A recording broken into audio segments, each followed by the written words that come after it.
लागलो. काही दिवसांपूर्वी आपण केळीच्या बागा आणि त्यात लपून बसलेले बिबटे असा व्हिडिओ बनवला. हा केळीच्या बागा आज आपण रात्री बघतोय. थोडा लाईट जास्त वाढवा त्याचा. येस, आपण ही केळीची पानं पाहतोय.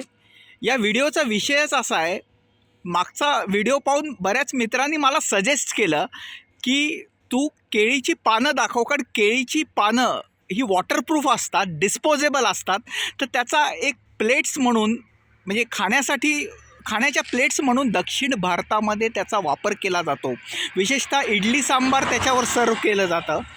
तर तू या केळीच्या बागांचा व्हिडिओ बनवताना केळीच्या पानांबद्दल बोल. मागच्या वेळेस आपण बिबट्यांबद्दल बोललो. अर्थात आपण वेध घेतोय बिबट्याची कुठेतरी डरकाळी ऐकायला मिळेल का, कारण असंच आयुष्य जगण्यात थ्रिल आहे.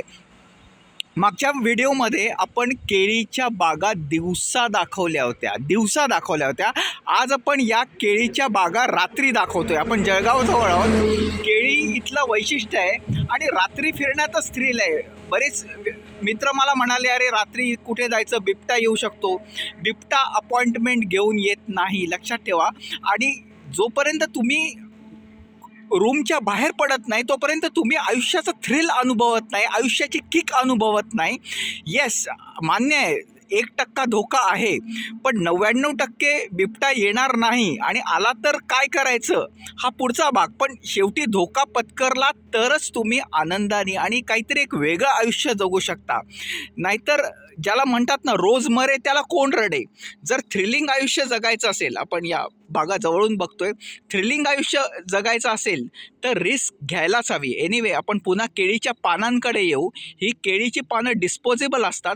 फक्त आता मी या केळीच्या बागायतदाराशी बोललो, म्हणजे ही ज्या बागेचं रक्षण जो व्यक्ती करतोय त्याच्याशी मी बोललो. त्यांनी एक महत्त्वाचा मुद्दा सांगितला. केळीच्या झाडांना रोगाची लागण लागू शकते, तर त्यापासून कसा बचाव करायचा या संदर्भात आपण डॉक्टर्स ग्लोबल अकॅडमीतर्फे वेगळा व्हिडिओ पोस्ट करू.